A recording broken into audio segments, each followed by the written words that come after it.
곤충학자 파브르는 재미있는 속성을 가진 벌레를 발견했습니다. 이 벌레는 맹목적으로 앞에 가는 동료만 따라가는 속성이 있습니다. 파브르는 이 화분의 가장자리를 따라 원으로 벌레들을 배열하고 그 벌레들을 관찰했습니다.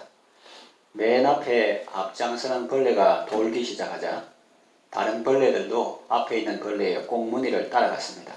그런데 나중에 보니 앞장섰던 벌레가 이끄는 것이 아니라 마지막 벌레의 꽁무니만 계속 따라다니며 원을 돌고 있었습니다. 파브르는 화분 중간에 벌레들이 좋아하는 먹이인 소나무 잎을 가득 갖다 놨습니다. 그러나 그 벌레들은 늘 하던 대로 원만 그랬습니다. 자신들의 먹이가 바로 옆에 있지만 그저 뒷꽁무니만 따라 일주일간 돌다가 결국 벌레들 모두 굶주림과 탈진으로 죽었습니다. 조금만 눈을 돌리면 풍성한 식탁이 있는데도 타성에 젖어 과거에 하던 습성대로 남의 꽁무니만 따라다닌 것입니다. 이 어리석은 벌레들의 모습이 혹 나의 모습은 아닌지요. 타성에 젖어 늘 하던 관습과 익숙함 때문에 새로운 것을 바라보고 개척하기보다는 아무 생각 없이 과거에 해오던 대로 살아가고 있지는 않은지요. 성령님은 우리에게 말씀하십니다. 너는 이 세대를 본받지 말아라. 마음이 새롭게 되는 변화를 받아라. 하나님의 선하시고 기뻐하시고 온전하신 뜻이 무엇인지 잘 분별하고 그 뜻대로 살아라 하십니다. 새로운 삶을 살라는 말은 당장 지금을 바꾸라는 의미는 아닐 것입니다. 그리고 과거로부터 내려오는 좋은 전통까지 버리라는 말은 아닐 것입니다. 그렇다면 새로운 삶을 살라는 것은 어떤 의미일까요? 실제 생활 속에서 예를 들며 말씀드리겠습니다. 첫째로 원망을 버리고 감사의 삶을 사는 것입니다. 어떤 교회 목사님의 고민입니다. 그동안 규모가 큰 교회에서 목회하느라 집안일에 신경을 거의 못 썼는데 이제는 그동안 함께 해준 아내가 너무 고마워서 요즘은 아내와 함께 대화도 많이 하고 집안 일도 도와주기도 한답니다. 그런데 사모님은 그것이 영 마음에 안 차는 것입니다. 그동안 집안일 안 하던 사람이 하는데 어찌 늘 하는 자기처럼 잘하겠습니까? 어떻게 마음에 속 들 수 있겠습니까? 그래서 원망하고 불평하는 것입니다.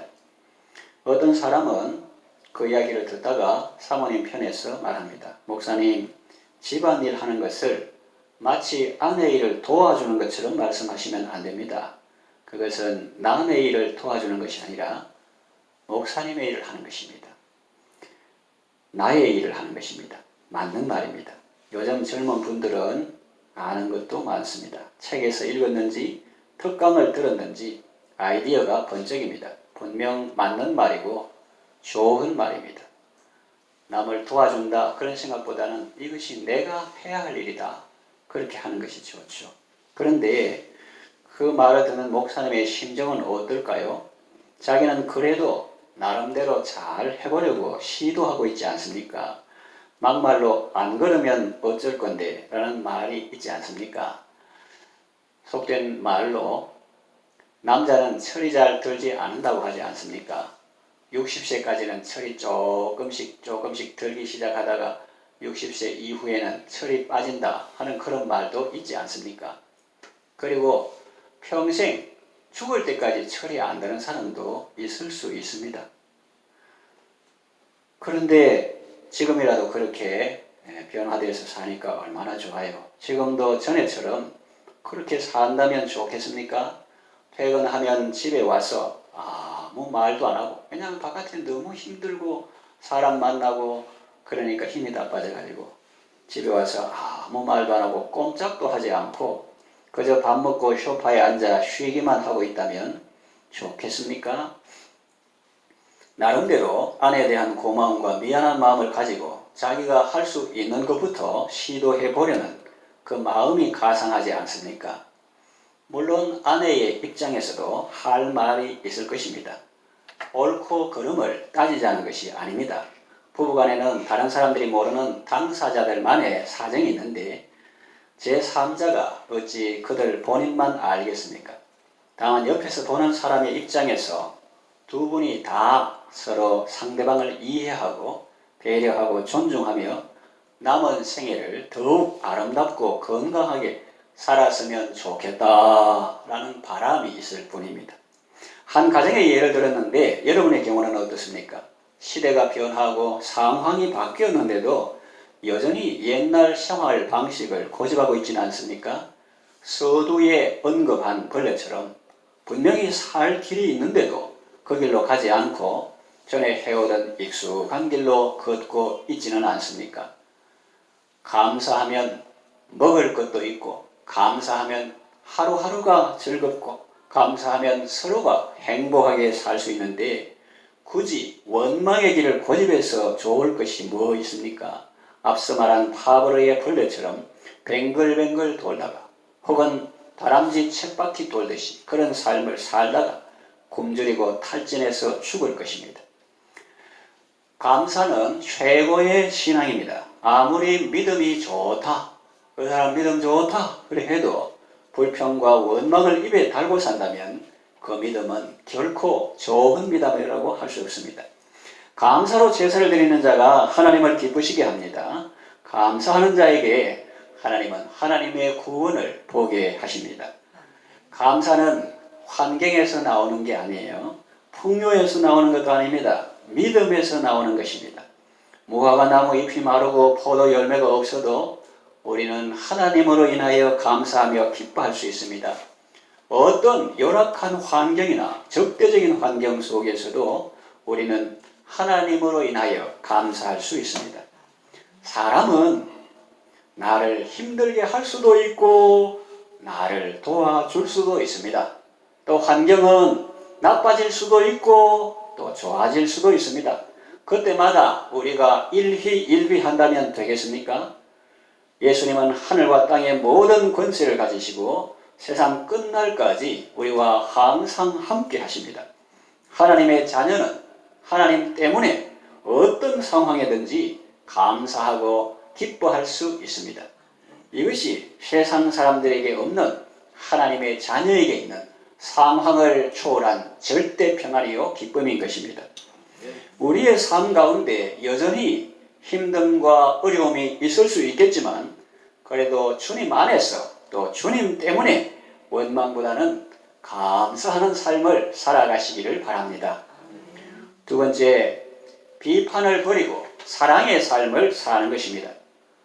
고신 총회 총무로 섬기셨던 고 심군식 목사님께 들은 이야기입니다. 그분은 작고하셨지만 유명한 아동문학가고 또 섬기는 삶을 사셨는데 그분은 어린 시절부터 책을 많이 읽고 글도 많이 쓰셨습니다. 그래서 웬만한 책은 서문과 뒷부분을 보면 대체로 그 내용이 무엇인지 알 수 있다고 했습니다. 그리고 글도 쓰고 책도 많이 읽으니까 사람의 마음도 알게 되었다고 했습니다. 사람의 마음을 읽는 것을 독심술, 읽을 독자, 마음심자, 그렇게 독심술이라고 하죠. 하나님께서 자기에게 아주 신통방통한 은사를 주셨다고 생각했습니다. 그래서 당시 유명한 성경학자였던 박윤선 목사님께 찾아가서 은근히 자랑했습니다. 목사님, 제가 어릴 때부터 책도 많이 읽고 글도 많이 쓰니까 이 마음이 많이 맑아진 것 같아서 하나님께서 신통방통한 은사를 주신 것 같아요. 사람 얼굴만 보면 그 사람이 무슨 생각을 하는지 알 수 있고 또 어떤 행동을 알 수 있는지 대충 짐작이 됩니다. 그랬어요. 그러더니 박 목사님은 조용히 듣고 계시더니 이렇게 말씀하시더랍니다. 군씨가 하나님께 기도할 때 그런 은사는 내게 필요 없으니 하나님께서 거두어 주시고 대신 사랑의 은사를 달라고 하나님께 구하여라 그러시더랍니다. 지식이 중요하지만 사랑이 없다면 무슨 소용이 있겠습니까? 그것은 사람을 죽이는 도구가 될 뿐입니다. 다른 사람의 마음을 아는 것도 중요하지만 사랑이 없다면 무슨 소용이 있겠습니까? 얼굴만 보아도 그 사람이 무슨 일을 했는지 또 지금 무슨 생각을 하고 있는지 안다고 해도 그것으로 다른 사람을 판단하고 정죄하고 그것으로 다른 사람을 협박한다면 무당이 귀신의 지식으로 점치고 돈 받는 것과 무엇이 다르겠습니까? 지식도 중요하지만 사랑은 더욱 중요합니다. 지식은 사람을 교만하게 하지만 사랑은 덕을 세웁니다. 우리는 다른 사람에 대해서 면도날처럼 예리하게 판단하고 분석하고 비판하는 경향이 있습니다. 그러나 남을 판단하고 정죄하고 비난하는 것은 자신과 타인을 공멸하게 하는 그 길을 걷는 것입니다. 서두에 말하는 그 벌레가 죽을 줄도 모르고 계속 원을 돌다가 탈진해서 죽는 것처럼 우리 영혼이 옆에 먹을 것도 많고 하나님께서 주신 것도 많고 긍정적인 볼 것도 많은데 옛날의 습관을 따라서 사탄 마귀 귀신의 꽁무니만 따라다니면서 다른 사람의 흠이나 잘못을 비판하고 비난하는 그 길을 걸으면 탈진해서 영혼이 죽고 또 자타를 공멸하게 되는 것입니다. 그것이 지금까지 살아오던 삶의 방식이고 생활 습관이라고 해서 그 길을 계속 갈 이유가 없습니다. 전에 해오던 익숙한 방식이라고 계속 그런 삶에 머무르면 안 됩니다. 옆에 먹을 것이 있고 사는 길이 있는데 굶주림과 죽음의 길을 계속 걸어갈 이유가 무엇입니까? 우리 영혼이 굶주리고 영양실조 걸리고 죽는 그 길을 계속 걸어갈 이유가 무엇입니까? 칭찬이 있습니다. 응원이 있습니다. 격려가 있고 지지가 있고 배려가 있고 사랑이 있고 생명이 있고 기쁨의 길이 있는데 판단과 비난과 죽음과 슬픔의 길을 고집할 이유가 어디에 있습니까? 새로운 길에 과감히 도전하십시오. 그래서 자신도 살고 여러분을 따르는 사람도 살리는 복된 삶을 살아가시기를 바랍니다. 세 번째, 복수를 버리고 축복의 삶을 사는 것입니다. 요즘 영화나 드라마들을 보면 잔인한 내용들이 많습니다. 악인들에게 피해를 입는 것은 물론 안 좋은 일입니다. 그러나 그 일 때문에 내 인생까지 안 좋게 할 필요는 없습니다. 하나님은 원수 갚는 것이 내게 있으니 내가 갚으리라고 말씀하셨습니다. 그런데 사람들은 자신이 원수를 갚으려고 하다가 자신도 괴물처럼 변하고 자신을 괴롭혔던 악인과 다를 바 없는 모습으로 변해가는 것을 봅니다.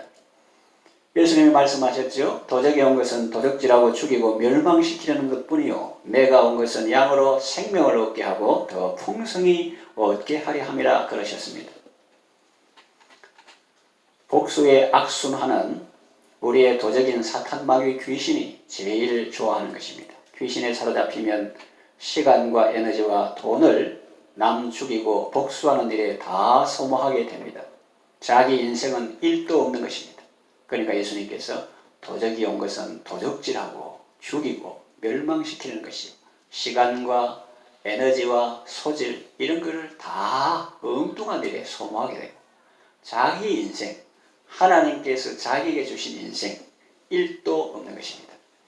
복음성과 가사와 같이 사랑만 해도 살아도 모자랄 그런 시간을 엉뚱한 데 다 쓰는 거예요. 내가 원수를 갚는다고 그게 제대로 갚아지는 것일까요? 우리는 복수심에 눈이 멀어 원수를 제대로 갚지 못할 가능성이 많습니다. 예수님은 원수를 사랑하고 박해하는 자를 위하여 기도하라고 말씀하셨습니다. 마태복음 5장 44절에 그리고 사도 바울은 너희를 박해하는 자를 축복하라. 축복하고 저주하지 말라고 했습니다. 로마서 12장 14절에 그러므로 그리스도인은 미움과 저주의 삶이 아니라 사랑과 축복의 삶을 살아야 합니다. 박해하는 자를 저주하지 말고 축복하라는 말씀은 겉으로 보면 원수는 좋겠다 하지만 그 원수도 좋지만 실제로는 내 자신에게 너무나 좋기 때문에 하나님께서 내게 주신 사랑의 말씀인 거예요.